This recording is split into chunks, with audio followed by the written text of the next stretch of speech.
வீர பேச்சாளர், மக்கள் மனதில் தீப்பொறி ஏற்றி திமுகவை தோலுரித்து தொங்கவிடும் தீப்பொறி பேச்சாளர், இளைஞர்களின் உணர்வை எழுப்பும் உற்சாக குரலாக விளங்கும் கழகத்தின் கொள்கை பரப்பு இணைச் செயலாளர் அருமை சகோதரர் லயோலா மணி அவர்களை உற்சாக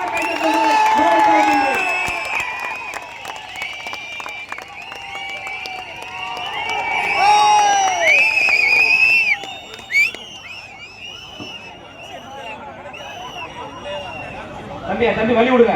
நம்ம திமுக மாதிரி கிடையாது, நம்ம தாவேகா.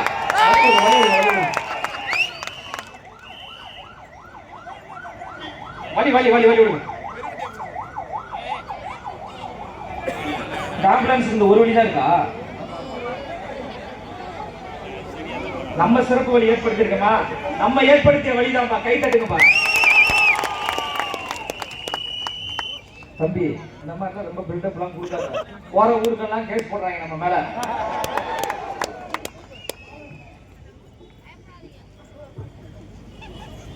புரட்சி என்பது தானாக உருவாகாது, அதை நாம் தான் உருவாக்க வேண்டும். பாதையை தேடாதே, பாதையை உருவாக்கு என்று தமிழ்நாட்டு மக்களின் துணையோடு, இங்கு திரளாக கூடியிருக்கின்ற இளைஞர்களின் படையோடு தமிழக வெற்றி கழகம் என்கின்ற ஒரு கட்சியை உருவாக்கி இன்று தலைவராக, மக்கள் விரும்பும் முதல்வர் வேட்பாளராக, இன்னும் 3 மாதத்திற்கு பிறகு தமிழ்நாட்டின் முதலமைச்சராக அமர உள்ள தலைவர் தளபதி அவர்களை வணங்கி, உழைப்பால் உயர்ந்த மனிதர், கட்சிக்காக 24 மணி நேரமும் உழைத்துக் கொண்டிருக்கின்ற பாசத்திற்குரிய கழகத்தினுடைய பொதுச் செயலாளர் ஐயா ஆனந்த் அவர்களை வணங்கி, திருச்சி தெற்கு மாவட்டத்தினுடைய செயலாளர், களப்பணியாளர், சமூக பற்றாளர், அழகான மாவட்ட செயலாளர், இளமையான மாவட்ட செயலாளர், முதியோர் இல்லமாக இருக்கின்ற சட்டமன்றத்தை இளையோர் இல்லமாக மாற்ற வேண்டும் என்று தலைவர் நினைக்கிறார். ஒரு இளைய மாவட்ட செயலாளர் பாசத்திற்குரிய சகோதரர் கதிரவன் அவர்களுக்கும், இங்கு திரளாக கூடியிருக்கின்ற உங்கள் அனைவருக்கும், மேடையில் அமர்ந்திருக்கின்ற மாநில நிர்வாகிகளுக்கும், மாவட்ட ஒன்றிய நிர்வாகிகள் அனைவருக்கும், பத்திரிகையாளர்களுக்கும், இங்கு பாதுகாப்பு கொடுத்துக் கொண்டிருக்கின்ற காவல்துறைக்கு என்னுடைய முதற்கண் வணக்கத்தை தெரிவித்துக் கொள்கின்றேன். தமிழக வெற்றி கழகம் என்பது மற்றும் ஓர் அரசியல் கட்சி கிடையாது. தமிழக வெற்றி கழகம் என்பது மாற்றத்தை ஏற்படுத்தக்கூடிய அரசியல் புரட்சி, மாற்றத்தை ஏற்படுத்தக்கூடிய ஒரு மாற்று சக்தி. இங்கு தமிழ்நாட்டில் நடந்து கொண்டிருப்பது 3 முனை போட்டியோ 4 முனை போட்டியோ மண்ணாங்கட்டி போட்டியெல்லாம் கிடையாது. 2 போட்டி தான். ஒன்று தாவேகா, இன்னொன்று திமுக. எல்லாரும் சொல்றாங்க தீய சக்தி திமுக. ஏன் தீய சக்தி திமுக? திருட்டு திமுக. திருட்டுத்தனம் பண்ணா அவர்களை தீயவர்கள் நம்ம சொல்லுவோம், மக்களை ஏமாற்றினால் அவர்களை தீயவர்கள் சொல்லுவோம். அப்போ திமுக என்பது திராவிட முன்னேற்ற கழகம் கிடையாது, திருடர்கள் முன்னேற்ற கழகம். அதனால்தான் தீய சக்தி திமுக என்று சொல்றோம். உங்களிடம் கொள்கை இருக்கா, கோட்பாடுகள் இருக்கான்னு கேட்கிறாங்க. எங்களுடைய கொள்கை என்பது பிறப்புக்கும் எல்லா உயிருக்கும், குறிக்கோள் என்பது எல்லோருக்கும் எல்லாம். கொள்கை என்பது மதசார்பற்ற சமூக நீதியை உருவாக்குவதுதான் தமிழக வெற்றி கழகத்தினுடைய ஒரு கொள்கை. இங்கே அமர்ந்திருக்கிறார் மாவட்ட செயலாளர் பாசத்திற்குரிய அண்ணன் கதிரவன் அவர்கள். அவர் ஒன்றும் சாதாரண நிலையில் இந்த இடத்துக்கு வரல. 19 ஆண்டுகளாக ரசிகர் மன்ற நிர்வாகியாக, நற்பணி மன்ற நிர்வாகியாக, மக்கள் இயக்க நிர்வாகியாக, மாவட்ட செயலாளராக இன்று வந்திருக்கிறார் என்றால் 19 ஆண்டுகளாக மண்ணுக்காகவும் மக்களுக்காகவும் உழைத்ததால் இந்த இடம். இங்கே மேடையில் இருக்கிறார்கள் என்றால் எல்லாம் பாமரர் குடும்பம், எளிய பின்னணியை சார்ந்தவர்கள். 2026 சட்டமன்ற தேர்தல் என்பது பண்ணையார் கட்சி திமுகவுக்கும் பாமரர் கட்சி தாவேகாவுக்கும் இடையே நடக்கக்கூடிய அரசியல் போர். அதில் வெல்ல போவது பாமரர் கட்சியாக இருக்கின்ற தாவேகா. திமுக என்றாலே மக்களை ஏமாற்றக்கூடிய பொய்யான வாக்குறுதிகளை சொல்லி ஏமாற்றக்கூடிய ஒரு கட்சி. அது இயற்கையாகவே அந்த கட்சிக்கு ஒரு பேர் வந்து பாருங்களேன். இப்ப டிஎம்கே சொல்றாங்கல்ல, அந்த டிஎம்கே நீங்க எல்லாரும் ஸ்பீடா சொல்லுங்க. டிமிக்கி டிமிக்கிலாம் சொல்லக்கூடாது. டிஎம்கே டிஎம்கே சொல்ல அது ஆட்டோமேட்டிக்கா டிமிக்கிலே வரும். அப்ப தமிழ்நாட்டு மக்களுக்கு டிமிக்கி கொடுத்து கொண்டிருக்கின்ற ஒரு கட்சி எது என்றால் எந்த கட்சிப்பா? திமுக. திமுக என்பது கொள்கை கூட்டம். தாவேக்காவுக்கு கொள்கையே கிடையாது. நான் என்னமோ நினைச்சேன், சரி பயங்கரமான கொள்கையெல்லாம் வச்சிருக்காங்க போல திமுக காரங்க அப்படின்னு நினைக்கும் போதுதான் இந்த விருதுநகர்ல ஒரு மாநாடு ஒண்ணு நடந்துச்சு, திமுகவினுடைய மாநாடு.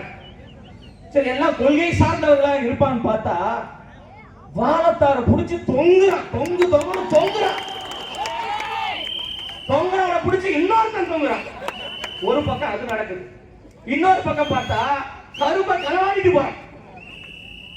வண்டி ஒண்ணு போகுது, மாநாடு முடிஞ்சு வண்டி அப்படியே போகுது, திமுக வண்டி. வண்டியில ஆள் இருப்பான்னு பார்த்தா வண்டி ஃபுல்லா சேர் இருக்கு.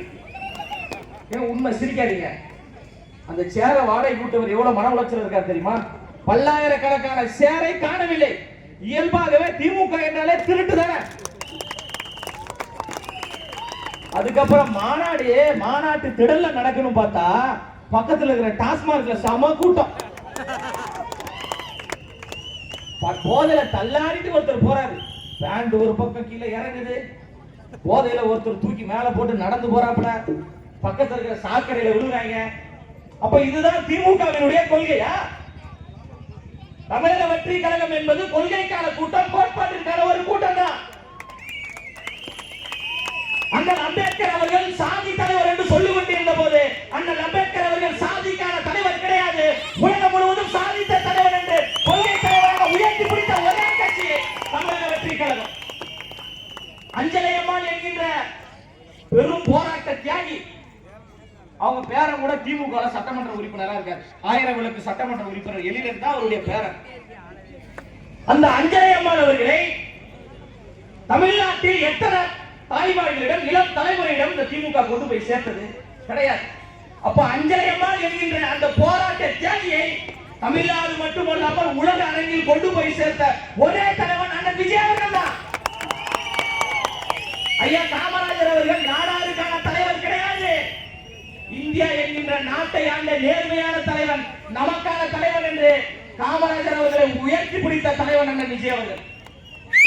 வீரபங்க வேலுநாச்சியார் அவர்களை உலக அரங்கில் கொண்டு போய் சேர்த்தார். தந்தை பெரியார் அவர்களை உலக அரங்கில் கொண்டு போய் சேர்த்தார். தன் பின்னாடி திரண்ட லட்சக்கணக்கான ரசிகர்களை வெறும் ரசிகர்களாக வைத்துக் கொள்ளாமல் நற்பணி மன்றங்களை உருவாக்கி மக்கள் இயக்கத்தை உருவாக்கி இன்று தமிழக வெற்றி கழகமாக உயர்ந்து நிற்கிறது என்றால் இதுதான் கொள்கைக்கான கூட்டம், கோட்பாட்டுக்கான கூட்டம். விசிலடிக்கும் போதுதான் ஞாபகம் வருது, விசிலடித்தான் குஞ்சிகள் யார நம்மள தாவேக்காக எல்லாம் விசிலடித்தான் குஞ்சிகள். யாரு விமர்சிக்கிறாங்கன்னா ஆளும் திமுக கட்சியை சார்ந்தவங்க. அதுல என்ன சந்தேகம் இருக்கு? இதே திருச்சியில இருந்து நம்முடைய நடிப்பு அரக்கன் ஆஸ்கார் நாயகன் கண்டிஷனை ஃபாலோ பண்ணுப்பா, கண்டிஷனை ஃபாலோ பண்ணாப்பா அப்படின்னு சொன்னாங்க. அவருக்கு சொல்றோம், அந்த அமைச்சருக்கு சொல்றோம், அன்பாக சொல்றோம், அன்பினால் சொல்றோம், அன்பின் மகேஷ் பொய்யாமொழி அவர்களுக்கு சொல்றோம், அண்ணன் நாங்கள் ரசிகர் குஞ்சிகள் தான், விசிலடித்தான் குஞ்சிகள் தான். எதற்காக இந்த விசில் சத்தம் என்றால் திமுக என்பது தீய சக்தி, மக்களுக்கு எதிராக விரோதம் செய்து கொண்டிருக்கின்ற கட்சி என்று சந்து பொந்தெல்லாம் விசிலடித்து இந்த விசிலடித்தான் குஞ்சிகள் தான் திமுகவினுடைய முகத்திலே திணிக்கப்படுகிறது. திமுக என்பது மன்னராட்சி, திமுக என்பது குடும்ப ஆட்சி, திமுக என்பது மக்களுடைய வரி பணத்தை கொள்ளையடிக்கக்கூடிய ஆட்சி, திமுக என்பது மக்களுடைய கிட்னியை கொள்ளையடிக்கக்கூடிய ஆட்சி, திமுக என்பது பொய்யான வாக்குறுதிகளை சொல்லி மக்களை ஏமாற்றிய கட்சி என்று விசிலடித்தான் குஞ்சிகளாக நாங்கள் தான் இந்த மணப்பாறை தொகுதியில் இருக்கின்ற தெருக்கள் முழுவதும் வீதி வீதியாக விசிலடித்து திமுகவினுடைய முகத்திரையை நாங்கள் கிழிக்கப்படுகிறோம். அந்த அன்பின் மகேஷ் பொய்யாமொழி ஒரு மேடையில சொல்றாரு, எந்த கொம்பாதி கொம்பனும் வீழ்த்த முடியாத தலைவர் ஐயா ஸ்டாலின் அவர்கள். எங்கள் ஐயாவை யாரும் ஏமாற்ற முடியாது. பெரிய தலைவராக தான் ஐயா ஸ்டாலின் அவர்கள் இருப்பாரு அப்படின்னு நினைச்சா இந்த உலகக்கோப்பை கிரிக்கெட் போட்டி ஒரு மாற்றுத்திறனாளி சகோதரர் 2 கப்பா தூக்கிக்கிட்டு தலைமைச் செயலகத்துக்கே போயிட்டார். துணை முதலமைச்சரையும் பார்த்துட்டாரு, முதலமைச்சரையும் பார்த்துட்டாரு. என்னடான்னு பார்த்தா அவர் உலகக்கோப்பை கிரிக்கெட் போட்டியில் விளையாடி வெற்றி பெற்று அந்த கோப்பையை கொண்டு போய் முதலமைச்சரிடம் காட்டியதாக ஒரு பொய்யை சொல்லிட்டார். அந்த பொய்யை முதலமைச்சரும் துணை முதலமைச்சரும் நம்பி ஆளுக்கு ஒரு போட்டோக்கு ஒரு போஸ்ட். ஏங்க ஒரு போட்டியில ஜெயிச்சா எத்தனை கப்பு கொடுப்பாங்க? ஒரு கப்பு தான் கொடுப்பாங்க. இந்த ஆளு 2 கப்பை தூக்கிட்டு வரும்போது இவன் டுபாக்கூர்னு முதலமைச்சருக்கு தெரியலையே, துணை முதலமைச்சருக்கு தெரியலையே. கடைசியில விசாரித்து பார்த்தா அவர் உலக கோப்பையில விளையாடலங்க. அவருடைய கிரிக்கெட் பிளேயரே கிடையாது. முதலமைச்சர் அவர்களையும் துணை முதலமைச்சர் அவர்களையும் அவர்கள் எளிதாக பார்க்க முடியாது. அவங்களுக்கு ஒரு புரோட்டோகால் இருக்கு. காவல்துறை அதிகாரிகள் எல்லாம் இருப்பாங்க. அவர்களை எல்லாம் தாண்டி ஒரு மாற்றுத்திறனாளி சகோதரர் போய் பார்க்கிறாரு. நான் உலகக்கோப்பை விளையாடினேன் என்று போய் சொல்றாருன்னா அந்த அளவுக்கு ஏமாற்றி விட்டு போறார் என்றால் உலகத்தில் தலை சிறந்த தற்கொலை தமிழ்நாட்டின் முதலமைச்சரும் துணை முதலமைச்சரும் தான். எங்களை பார்த்து தற்கொலை சொல்றீங்க. அன்பின் மகேஷ் பொய்யாமொழி அவர்களே, என்னப்பா கரண்ட் கட் ஆகுதா?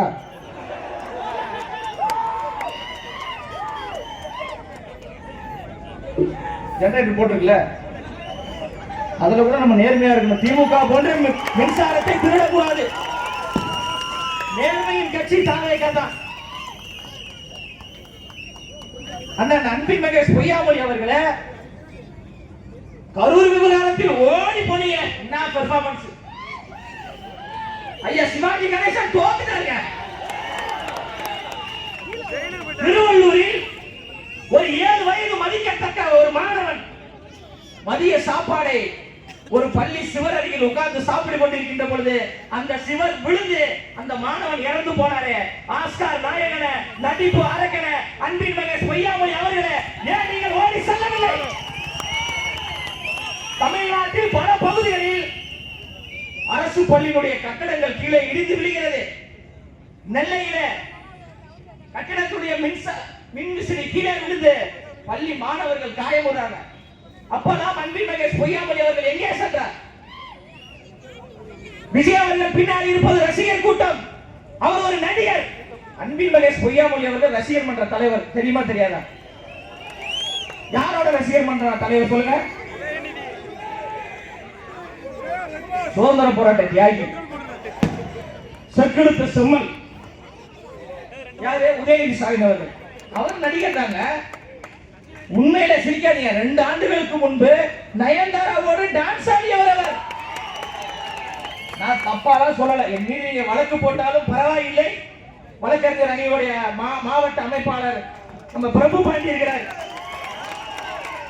இவரை சொல்லும் போது ஞாபகம் வருது, தளபதி அவர்களுக்கு தல ரசிகர்களின் ஆதரவு கிடையாது, தல ரசிகர்கள் ஓட்டு போட மாட்டாங்க. வெறித்தனமான தல அஜித் அவர்களுடைய ரசிகர் இவர். பிரபு பாண்டி அவர்கள் தமிழக வெற்றி கழகத்தில் திருச்சி தெற்கு மாவட்டத்தினுடைய மாவட்ட அமைப்பாளராக தமிழக வெற்றி கழகத்தில் இருக்கிறார். தலையும் தளபதியும் ஒண்ணுதான். இதை அறியாத திமுக வாயில் மண்ணுதான். நம்மளை பிரிப்பதற்கு முயற்சி செய்யறாங்க. அதனால பாண்டி பிரபு போன்று லட்சக்கணக்கான பாண்டி பிரபு தல ரசிகர்கள் நம் பக்கபலமாக இருக்கிறாங்க. அதனால நீங்க பயப்பட வேண்டியதே கிடையாது. தமிழ்நாட்டில் மாற்றம் நிகழத்தான் போகிறது. மகளிர் உரிமை தொகை 5000 ரூபாய். அண்ணன் அன்பின் மகேஷ் பொய்யாமொழி அவர்களே, மக்களுக்காக சொத்தை கொடுத்தவர் ஜவஹர்லால் நேரு. மக்களுடைய சொத்தை ஆட்டைய போட்டவர் உங்கள் திருச்சி நேரு. ஆமாவா இல்லையா? நான் எந்த பையுமே சொல்லலைங்க. நீங்க வழக்கு போடுறாங்க போட்டுக்கோங்க. வழக்கறிஞர் அணி இருக்குது. இன்னொரு வாட்டி சொல்லுமா? மன்சுமரா தன்னிடம் இருக்கக்கூடிய சொத்தை மக்களுக்காக கொடுத்த தலைவர் ஜவஹர்லால் நேரு. மக்களுக்கான சொத்தை தனக்காக ஆட்டைய போட்டவர் KN திருச்சி நேரு. திருப்பிலாம் ஒன்ஸ் மோர் கேட்க கூடாது, ஒரு வாட்டி தான். எத்தனை முறை சொன்னாலும் அவர் மக்களுடைய பணத்தை ஆட்டைய போட்டவர் தான்.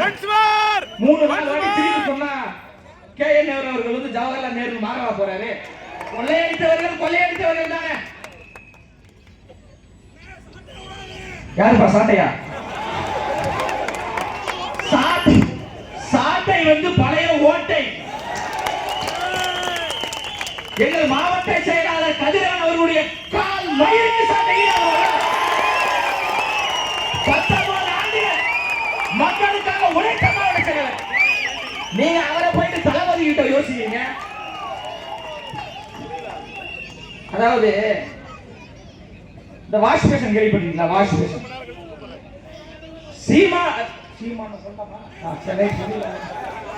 பழைய சாமான் சொல்லிருக்கணும். பழைய சாமான் அவர்களுடைய பழைய ஓட்டை. காலையில ஒண்ணு பேசுவாங்க, மதியம் ஒண்ணு பேசுவாங்க, சாயங்காலம் ஒண்ணு பேசுவாங்க, அதுக்கப்புறம் அடுத்த நாள் காலையில ஒண்ணு பேசுவாங்க. டேய் சாட்ட, அது வாயா இல்ல வாஷ் பேசுனாயா? அதாவது எங்க கட்சியில வந்து எங்களை வந்து கட்டுப்படுத்தி வச்சிருக்காங்க. என்னெல்லாம் ரொம்ப கட்டி போட்டு வச்சிருக்காங்க. அவனெல்லாம் லெஃப்ட் ஹேண்ட்ல டீல் பண்ணுவோம் தலைவனால. தொடர்ந்து நீங்க அண்ணனுக்கு தெரியும், ஜெகதீச பாண்டியன் அவர்களுக்கு தெரியும், கூட பயணித்தவர்.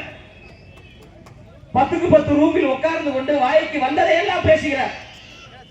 விக்கிரவாண்டி மாநாட்டிற்கு முன்பு தமிழ்நாட்டின் ஒரே சூப்பர் ஸ்டார் அண்ணன் விஜய் அவர்கள் தான் எங்களுடைய தளபதி. கூட்டணிக்கு பேசிட்டு இருக்கோம்ல, சாமான் முதலமைச்சர் விஜய் என்ன துணை முதலமைச்சர். 5 மாநாடு அல்ல சீமானோட கூட போராப்பட வெக்கமே இல்லாமல் பேசிய கேடுகட்ட வாய்தான் சாட்டை துரைமுருகன் அவருடைய வாய். நேரத்துக்கு ஏற்றார் போல் நடிப்பார்கள். பணம் யார் அதிகமாக கொடுக்கிறார்களோ அந்த பக்கம் வாயை வாடகைக்கு விடுவார்கள். அதனால வாயை வாடகைக்கு விடுவார்கள். திமுக கட்சியில் தான் இருப்பார்கள் என்று நினைக்க வேண்டாம். நாம் தமிழர் கட்சியிலும் வாயை மட்டுமல்ல கட்சியே வாடகைக்கு விடுகிறார்கள். அவர்தான் சொல்றாரு, பக்கா மாஸ் கட்சியின் தலைவர் விஜய் அப்படின்னு கலாய்க்கிறார்ல. ஒரு பக்கம் 10 கட்சி கூட்டணி, ஒரு பக்கம் 8 கட்சி கூட்டணி. எத்தனை கட்சி கூட்டாக சேர்ந்து வந்தாலும் தன்னன் தனியாக தமிழ்நாட்டின் மக்களின் துணையோடு நான் வெல்வேன் என்று வரக்கூடிய எங்க தலைவர் லூசு பையனா, எங்க தலைவர் மாசு தான். யாராவது கேட்டானா நாங்க பக்கா மாஸ் தான், நீங்க எல்லாம் பக்கா லூசுன்னு சொல்லுங்க. ஏன்னா லூசுனா தான் கட்டுப்படுத்த முடியாது, லூசுகளை தான் கட்டுப்படுத்த முடியாது. அதனால அவங்க நாம் லூஸ் கட்சி அப்படின்னு சொல்லுங்க, சரிங்களா? அவங்க எல்லாம் பொருட்படுத்தாதீங்க. இன்னும் 3 மாசத்தில் அவர்கள் எல்லாம் கீழ்ப்பாக்கத்தை நோக்கி செல்ல போகிறார்கள். கீழ்ப்பாக்கத்தில் பல மருத்துவமனைகள் இருக்கிறது, அதில் மனநல மருத்துவமனையும் இருக்கிறது. அங்கே சென்றுவார் உங்களுடைய அன்புக்குரிய அண்ணன் சாட்டை அவர்கள். பேசி பேசிய பைத்தியமாயிடுவார். அதெல்லாம் நீங்க பயப்படாதீங்க. அந்த மகளிர் உரிமத்துக்கு 5000 பேச விடுங்கப்பா. ஐயா ஸ்டாலின் அவர்கள் 5000 ரூபாய் கொடுத்திருக்கிறார். கோடை காலத்துக்கு 2000 சேர்த்து, அதான் 3000 பிளஸ் 2000. ஐயா ஸ்டாலின் அவர்களே, மரியாதைக்குரிய முதலமைச்சர் ஸ்டாலின் அவர்களே, போற்றுதலுக்குரிய முதலமைச்சர் ஐயா ஸ்டாலின் அவர்களே, இந்த வருஷம் தான் கோடை காலம் வந்துச்சா? போன வருஷம் கோடை காலம் கிடையாது தலைவா, நீங்க சொல்லுங்க. அதுக்கு முந்தின வருஷம் அப்ப ஐயா வந்து ஒரு 4.5 ஆண்டுகளா கோமால இருந்திருப்பார். நான் சொல்ல தம்பி, நீ தான் சொன்ன. யார் வாக்குப்பதிவு செய்தாலும் இந்த புழுங்கல சட்டம் அவர் மீது வாக்குப்பதிவு பண்ணுங்க. போன பொங்கலுக்கு காசு கொடுக்கல, இந்த பொங்கலுக்கு 3000 ரூபாய். அது நம்ம தாய்மார்கள்லாம் இருக்காங்க பாருங்க, 3000 ரூபாய் கையில எடுத்துக்கிட்டு அடிச்சுட்டு, ஐயா 3000 கொடுத்ததுக்கு ரொம்ப நன்றி, ஆனா எங்க ஓட்டு விசிலுக்கு தான். ஐயா மகளிர் உரிமை தொகை 5000 கொடுத்ததற்கு மிக்க நன்றி, இன்னும் ஒரு 5000 சேர்த்து 10000 கொடுங்க ஐயா அப்படின்னாங்க. என்ன இவங்க மாறி போயிடுவாங்க போல. உதயசூரி ஐயா அப்படின்னு சொல்லிட்டு விசில் எடுத்து வீடியோ எல்லாம் இருக்கு, இன்ஸ்டாகிராம் பாருங்க அப்படின்னு சொல்லிட்டு, ஐயா எங்க ஓட்டு விசிலுக்கு. அவர் ரொம்ப பெரிய மன உளைச்சல் இருக்கார் முதலமைச்சர் அவர்கள். ஒரு 10 லட்சம் மாணவர்களுக்கு லேப்டாப் கொடுத்தார். எல்லாம் வந்து வாக்களிக்கும் வயது கொண்டவர்கள். அவர் என்ன நினைச்சாருன்னா, பசங்களுக்கு லேப்டாப் கொடுத்து ஒரு 10 லட்சம் ஓட்டம் வாங்கிடலாம், அங்க என்ன விர்ச்சுவல் வாரியர்ஸ், நம்ம கிட்ட லேப்டாப் வாரியர்ஸ் இருக்கிறாரு அப்படின்னு சொல்லிட்டு நம்ம ஃபைட் பண்ணலாம் அப்படின்னு நினைச்சாரு. லேப்டாப்பை கொடுக்குறாரு. நம்ம பசங்க லேப்டாப்பை வாங்கி இப்படி பாக்குறாங்க. பார்த்த உடனே செம்ம காண்டு. ஒரு பக்கம் கலைஞர் கருணாநிதி அவருடைய புகைப்படம், இன்னொரு பக்கம் ஐயா ஸ்டாலின் அவருடைய புகைப்படம். வெறியாயிட்டான், மன உளைச்சல் விரட்டியே போயிட்டான். உடனே ஸ்டிக்கரை கிழிச்சிட்டு தமிழ்நாட்டின் 3 எழுத்து மந்திரமாக இருக்கக்கூடிய அண்ணன் விஜய் அவர்களுடைய புகைப்படத்தை லேப்டாப்ல ஓட்டுறேன். அப்படியே அந்த லேப்டாப் அப்படி திறந்து பார்த்து லேப்டாப்பை ஆன் பண்றான். ஆன் பண்ணோட ரொம்ப மன உளைச்சல் ஆயிட்டாங்க. 3 பேர் போட்டோ, கலைஞர் அவர்களுடைய புகைப்படம், ஐயா ஸ்டாலின் அவர்களுடைய புகைப்படம், நடுவுல நம்ம சுதந்திர போராட்ட தியாகி யாரு உதயநிதி அவருடைய புகைப்படம். மன உளைச்சலின் விரக்திக்கே போயிட்டு ஃப்ரெண்ட கேக்குறான், மச்சான் அந்த 3 பேரை பார்த்தா காண்டாவது, அதுக்கு ஒரு ஆப் இருக்கு, போட்டு டெலிட் பண்ணலாம், வெயிட் பண்ணு சொல்லிட்டு போட்டு டெலிட் பண்ணிட்டான். டெலிட் பண்ணி சும்மா இருக்கணுமா கூடாது. தமிழக வெற்றி கழகத்தினுடைய லோகோவை போட்டு அந்த போட்டோ எடுத்து வீடியோ எடுத்து சோசியல் மீடியால போட்டு ஐயா ஸ்டாலின் அவர்களுக்கு உதயநிதி ஸ்டாலின் அவர்கள் டேக் பண்றான். மன உளைச்சலின் விரக்தி. வைஃபை ஆன் பண்ணிட்டான். ஆன் பண்ணிட்டு சும்மா இருக்கணுமா கூடாதா, உள்ள போயிட்டு ஒரு பேருக்காவது லேப்டாப் கொடுத்தாங்க. அவருடைய பாட்டு, ஸ்டாலின் தான் வராரே, கஞ்சா விற்க சொன்னாரே, ஸ்டாலின் தான் வராரே, இட்லி கடை என்ன கிடக்கு, இட்லி கடையில் சாப்பிட்டு காசு கேட்டா மூக்குல குத்த சொன்னாரே, அதுதான் மக்களுடன் அப்படின்னு பாட்டு கேட்டிருந்தா சந்தோஷப்பட்டிருப்பாரு. அவன் உள்ள போயிட்டு உங்க விஜய் உயிரன வரவா, உங்க விஜய் உயிரன வரவான்னு பாட்டு போட்டாங்க பாருங்க. அன்னைக்கு லேப்டாப் கொடுத்தார்ல, அன்றிலிருந்து இன்று வரை அவர் உறங்கவில்லை. ஒன்னு அவர் யோசிக்கிறார், ஏன் அந்த பசங்க இப்படி போறாங்க, ஒருவேளை நம்ம ஏன் விஜயா மாறிடக்கூடாது. உண்மைதான்பா, எல்லாத்துக்குமே சிரிக்கிறீங்களப்பா. பயங்கர டிஸ்கஷன் தலைமைச் செயலகத்தில் அதிகாரிகள் எல்லாம் கூப்பிட்டு நம்ம எதை கொடுத்தாலுமே அவர் படத்தை ஒட்டிடுறாங்க, அவங்க கொடியை வச்சிடறாங்க, என்னதான் பண்றது. ஐயா நீங்க ரொம்ப தப்பு பண்றீங்க, ஏன் நீங்க அவராகவே மாறக்கூடாது அப்படின்னு நம்ம நடிப்பு அரக்கன் தான் சொல்லியிருக்கணும். உங்க ஆஸ்கார் நாயகன் சொல்லியிருப்பாரு. ஒன்னு அவர் என்ன பண்ணிட்டாரு, அதே டெய்லர், அதே கடையில, அதே வாடகை கிடையாது. ஐயா ஸ்டாலின் அவர்களுக்கு வந்து கொஞ்சம் சைஸ் பத்தலை போல, ஆனால் கொஞ்சம் வாடகை ரேட் அதிகம். வெள்ளை கலர் சட்டை, அதே மாதிரி காக்கி கலர்ல பேண்ட், அதே மாதிரி வாக்கு, டிவிக்கு அதே மாதிரி வாக்கு. ஆனா அதே மாதிரி நடக்க முடியல, கொஞ்சம் தடுமாறி தான் நடந்தாரு. முன்னாடியே சொல்லிட்டாங்க போல, ஐயா நடந்து வருவாரு, இந்த பக்கம் 4 துண்டு, இந்த பக்கம் 4 துண்டு தூக்கி போடு, நான் அப்படி பிடிச்சி அப்படி நடக்கிறேன் அப்படின்னு சொல்லிட்டு துண்டை பிடிச்சி 2 துண்டை டிக்கில போட்டாரு. ஒரு துண்டை பிடிக்க முடியல, எடுத்து போட்டு இப்படி நடந்து வராரு. ஐயா ஸ்டாலின் அவர்களே, மாண்புமிகு தமிழ்நாட்டின் முதலமைச்சர் அவர்களே, டூப்புக்கும் ரியலுக்கும் நிறைய வித்தியாசம் இருக்கிறது. தமிழ்நாட்டின் ஒரே தளபதி அண்ணன் விஜய் அவர்கள் தான். தமிழ்நாட்டு மக்களுடைய உள்ளத்தில் இடம் பிடித்த ஒரே தளபதி அண்ணன் விஜய் அவர்கள் தான். இங்க கண்ணு கட்டிய தூரம் வரை தாய்மார்களும் பெரும் கூட்டம், தாய்மார்களுடைய அன்பையும் ஆதரவையும் பெற்ற தலைவர்கள் இதுவரை தமிழ்நாட்டு அரசியலில் தோற்றதாக வரலாறே கிடையாது. எம்ஜிஆர் அவர்களுக்கு தாய்மார்களுடைய ஆதரவு இருந்தது, தமிழ்நாட்டின் முதலமைச்சராக வந்தார். அண்ணா அவர்களுக்கு தமிழ்நாட்டின் ஆதரவு இருந்தது, தமிழ்நாட்டின் முதலமைச்சராக வந்தார். கேப்டன் விஜயகாந்த் அவர்களுக்கு தாய்மார்களின் ஆதரவு இருந்தது, வெற்றி பெற்று எதிர்கட்சி வரைக்கும் அமர்ந்தார். அதன் பிறகு தாய்மார்களின் ஆதரவு இருக்கக்கூடிய ஒரே தலைவன் அண்ணன் விஜய் அவர்கள். தமிழ்நாட்டு அரசியலில் 3 எழுத்து மந்திரம் மிகப்பெரிய தாக்கத்தை ஏற்படுத்தியிருக்கு. அண்ணா என்பது 3 எழுத்து, எம்ஜிஆர் என்பது 3 எழுத்து, நமக்கு கொடுக்கப்பட்ட விசில் என்பது 3 எழுத்து, அந்த விசிலால் வரக்கூடிய வெற்றி என்பது 3 எழுத்து, அந்த வெற்றியால் சென்ட் ஜார்ஜ் கோட்டையில் முதலமைச்சராக அமரக்கூடிய விஜய் என்பது 3 எழுத்து,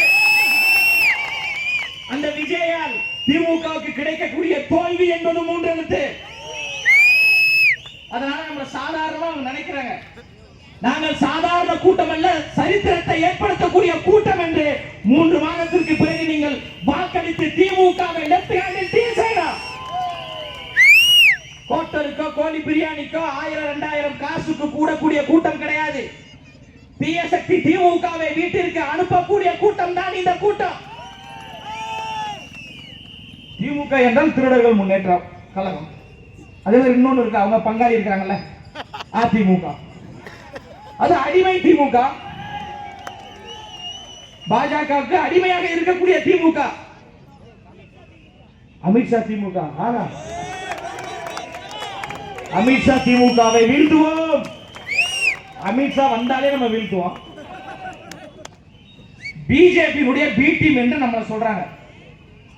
அட வெக்கம் கட்டவங்களா, மானம் கட்டவங்களா, பிஜேபியோடு கூட்டணி வைத்து பிஜேபி என்கின்ற பிளவுவாத கட்சியை தமிழ்நாட்டில் வளர்த்து விட்ட அயோக்கியர்கள் யார்? திமுக. கேடுகட்ட திமுக. கலைஞர் அவர்களின் ஆசி பெற்ற சின்னம் தாமரை, திமுகவின் ஆதரவு பெற்ற சின்னம் தாமரை. ஓட்டு பிச்சை கேட்டீங்களே, ஞாபகம் இருக்கா? திமுகவை வளர்த்து விட்ட அயோக்கியர்கள் எங்களை பார்த்து பிஜேபி பி டீம் என்று சொல்றாங்க.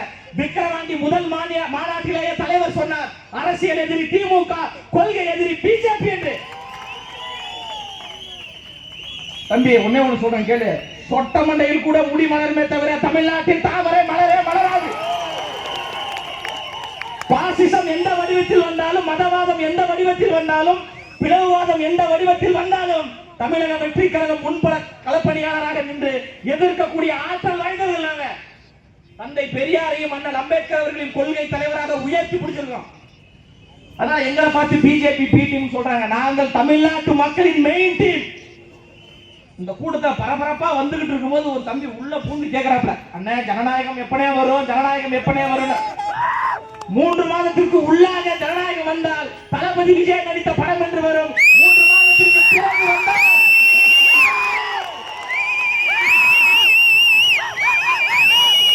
நான் சொல்லிடுறேன்.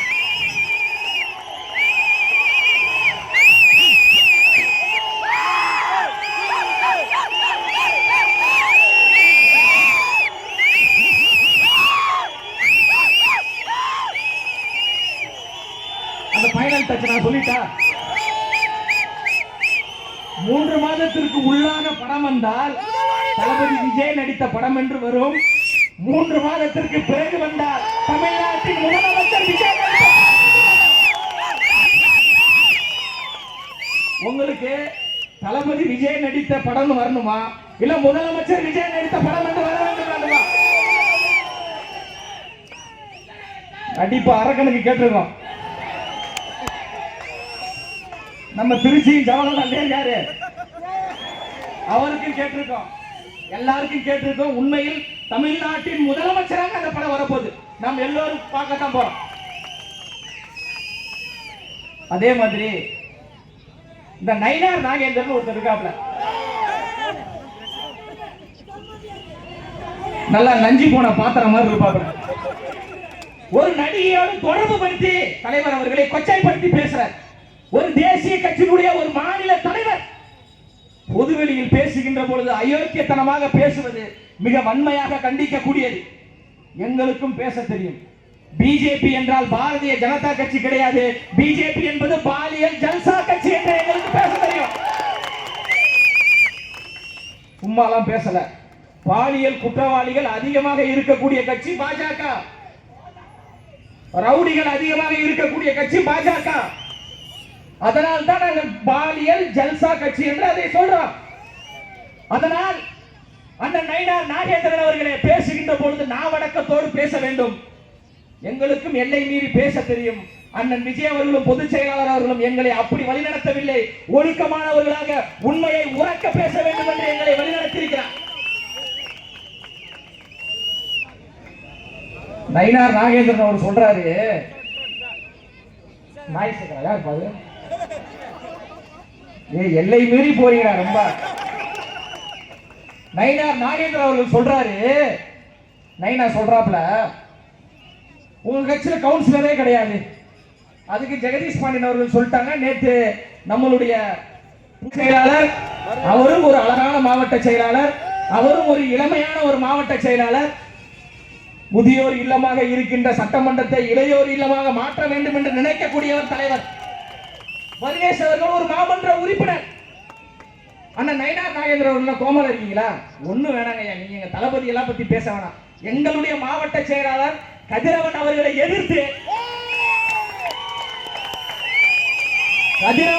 எதிர்த்து இந்த மணப்பாறையில் ஒரு ஓட்டுல ரொம்ப அப்படிலாம் பேசுவோம். ஒரு 100 ஓட்டு உங்களால வாங்க முடியுமா? வாங்கி காட்ட முடியுமா? இல்ல நோட்டாவை தாண்டி உங்களால் வர முடியுமா? வர முடியாது. அப்ப தங்களுடைய கருத்தை சொல்லுகின்ற பொழுது கவனமாக சொல்ல வேண்டும். தாவேகாவுக்கு பல நெருக்கடிகள். கொடி ஏற்ற முடியல, பேனர் வைக்க முடியல, இந்த மேடை போட முடியல. நேற்று விராலிமலையில் பேசிக் கொண்டிருக்கின்ற பொழுது தெருவிளக்கை அணைத்து விட்டார்கள், பவரை கட் செய்து விட்டார்கள். பேசிக் கொண்டிருக்கும் போது பவரை உங்களால் இப்போது கட் பண்ண முடியும். 3 மாதத்திற்கு பிறகு திமுக என்கின்ற பவரை தாவேகா கட் பண்ண போது கருத்தியலா வாங்க, கோட்பாடு ரீதியா வாங்க, களத்துல வாங்க. நெருக்கடி கொடுப்பது, நிர்வாகிகளை மிரட்டுவது, ஒடுக்குவது, அடக்க நினைப்பது, பேனரை கிழிப்பது, போஸ்டரை கிழிப்பது, கொடியேற்ற விடாமல் தடுப்பது. சரி, பேனரை கிழிக்கிறீங்க, போஸ்டரை கிழிக்கிறீங்க. தமிழ்நாட்டு மக்களுடைய 8 கோடி பேருடைய இதயத்தில் இருக்கின்ற எங்கள் அண்ணன் விஜய் அவர்களை உங்களால் என்ன செய்ய முடியும்? என்ன அந்த இதயத்தை அப்படியே கிழிச்சிருவீங்களா? அப்படியே கிழிச்சு உள்ள போய் பாப்பீங்களா? வானத்தில் இருக்கின்ற நட்சத்திரத்தை எப்படி எண்ண முடியாதோ அதே போன்று தமிழ்நாட்டில் முதலமைச்சராக அண்ணன் அமர்வதை எந்த கொம்பாதி கொம்பனாலும் தடுக்கவே முடியாது.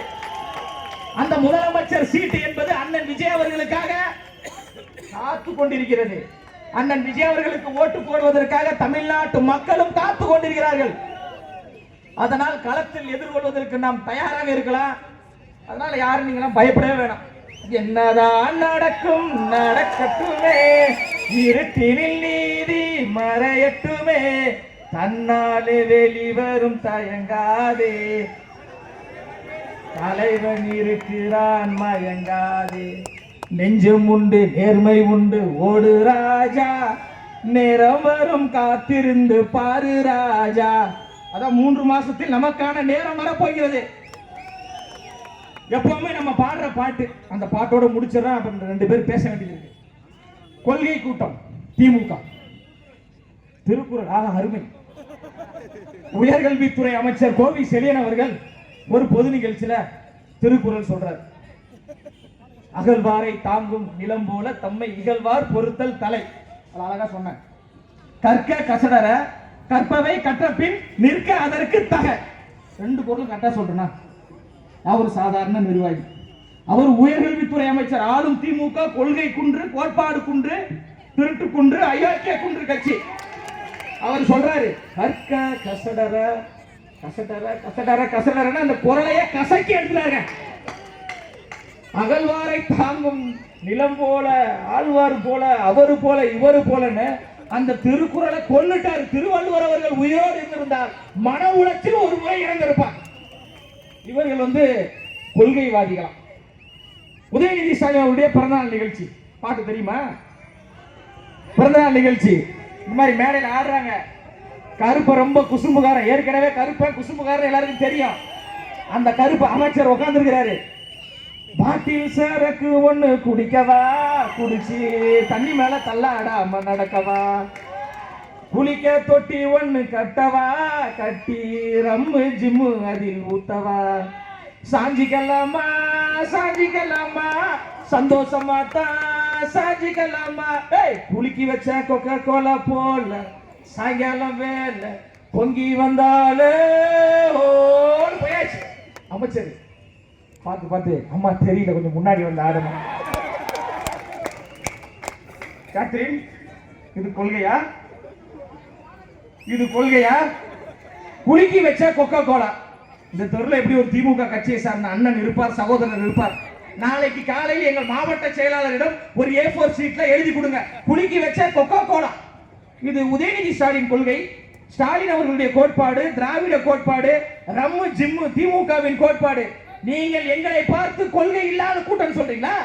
குலுக்கி வச்ச கொக்கா கோலான்னு சொல்லிட்டு பாட்டை போட்டு கூத்தடிச்சுக்கிட்டு தமிழ்நாட்டை கடங்கான மாநிலமாகி விட்டு மக்களுடைய பணத்தை கொள்ளையடித்துக் கொண்டிருக்கின்ற இந்த அயோக்கியர்களின் கூடாரத்தை வீழ்த்த வந்த மக்கள் தலைவர் அண்ணன் விஜய் அவர்கள்.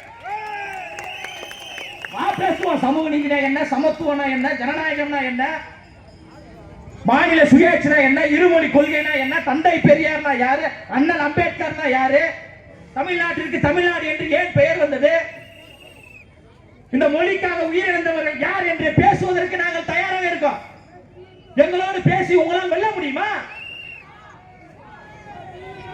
பணத்தை கொள்ளையடிப்பதில் தான் அவர்களால் வெல்ல முடியும். தமிழ்நாட்டு மக்களின் மனங்களை கொள்ளையடிப்பதில் நாம் வெல்வோம். அதனால உண்மை இல்ல, நேரம் ஆயிடுச்சு, முடிச்சிருவோம். தொடரட்டும், டைம் ஆயிடுச்சு. இறுதியாக ஒன்றே ஒன்று, இந்த பகுதியை சார்ந்த சட்டமன்ற உறுப்பினர் பேர் என்ன தலைவரா? அப்துல் சமது. அப்துல் சமது அவர்கள் இந்த பகுதியில் சட்டமன்ற உறுப்பினர்.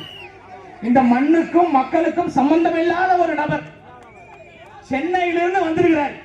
கடைசியா இந்த சட்டமன்ற உறுப்பினர் நீங்க எப்ப பாத்தீங்க? பார்க்கவே இல்லை. நாள்தோறும் பார்த்து கொண்டிருக்கின்ற நம்முடைய மாவட்ட செயலாளர் வேண்டுமா?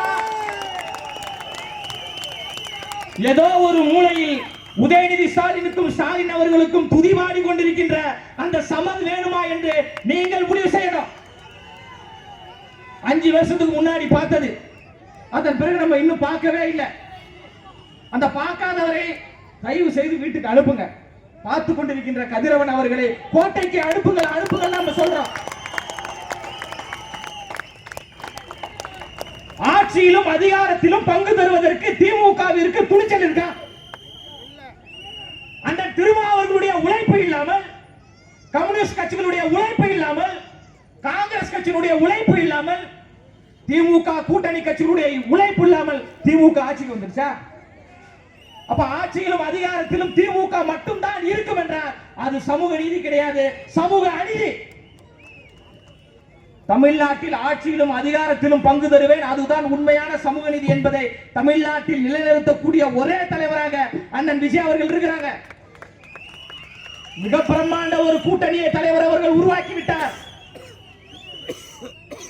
ஒப்பந்தம் கையெழுத்திடப்பட்டு விட்டது.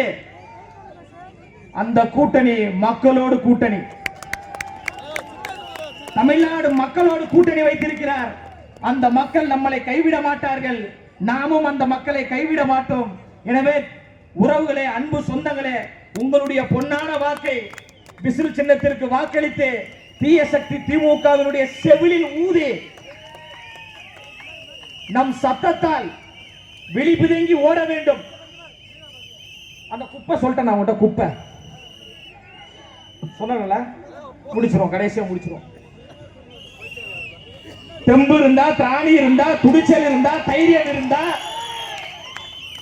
நாங்கள் திமுக என்கின்ற வரலாறு இருந்தா, நாளைக்கு இதே இடத்தில் மீட்டிங் போட்டு திமுக கட்சியை சார்ந்தவர்கள் ஆட்சியிலும் அதிகாரத்திலும் நாங்கள் பங்கு தருவோம் என்று சொல்வதற்கு தைரியம் இருக்கா?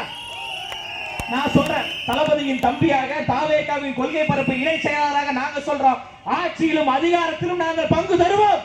சாதிவாரி கணக்கெடுப்பு நடத்துவோம். ஆணவ படுகொலையை தடுப்பதற்கு தனி சட்டம் நாங்கள் கொண்டு வருவோம். அக்கா கனிமொழி அவர்கள் ஒரு மேடையில பேசிட்டு இருக்கிறாங்க. ஏன்னா திமுகவை இப்படிதான் நம்ம தோல் உரிக்கணும், ஏன்னா கொள்கைவாதின்றால தெரியல மக்களுக்கு கொள்கை. அக்கா பேசிட்டு இருக்காங்க, பயங்கர ஃப்ளோல அப்படி போயிட்டு இருக்கிறாங்க. ஒருத்தர் பயங்கரமா நல்லா கருப்பு கலர் பட்டாப்பட்டி டவுசர் போட்டு நல்லா லுங்கிய மேல இப்படி இழுத்து கட்டிக்கிட்டு ரோட்ல நடந்து போவாருன்னு பார்த்தா ஒரு கம்பி இருக்கு, கம்பி மேல ஏறிட்டு நடந்து இப்படி மேல போறாரு. அக்கா கேக்குறாங்க, எப்பா எங்கப்பா போற, கீழே இறங்குப்பா, கீழே இறங்குப்பான்னு. உச்சகட்ட போதையில் பட்டாப்பட்டி டவுசர் போட்டு, பட்டாப்பட்டி டவுசர் கருப்பு கலர் போட்டு மேல போதையில் ஏறினாரே, அவர் எந்த கொள்கையை சார்ந்தவர், அவரிடம் என்ன கோட்பாடு இருக்கு, என்ன சித்தாந்தம் இருக்கு? ஒண்ணும் கிடையாது. திமுக சொல்றாங்க நல்ல சின்னம் தான் கொடுத்திருக்காங்க, விசில் அடித்தால் தெருவில் தாவேகா வருமா, இல்லை குப்பையை அள்ளுவதற்கு குப்பை வண்டியோடு இந்த மாநகராட்சி ஊழியர்கள் வருவார்களா என்றெல்லாம் கேட்கிறார்கள். ஆம், நாங்கள் குப்பை வண்டியோடு தான் வரப்போகிறோம். நாங்கள் விசாரிக்கின்ற போது அந்த தெருக்களில் இருக்கின்ற மக்கள் வெளியில் வருவார்கள். கைகளில் கருப்பு கலர் கவரையும் கைகளில் டஸ்ட்பினையும் எடுத்துக்கொண்டு வெளியில் வருவார்கள். அந்த கவரில் இருப்பது திமுக என்கின்ற குப்பை, அந்த டஸ்ட்பினில் இருப்பது திமுக என்கின்ற குப்பை. நாங்கள் விசிலடித்துக் கொண்டே வருவோம், குப்பை வண்டியோடு வருவோம். திமுக என்கின்ற குப்பையை குப்பை வண்டியில் போட்டு ஊருக்கு ஒதுக்குப்புறமாக புதைப்பதுதான் தமிழக வெற்றி கழகத்தினுடைய இலக்கு என்று கூறி பேச வாய்ப்பளித்த அனைவருக்கும் நன்றி கூறி நிறைவு செய்கிறேன். நன்றி, வணக்கம்.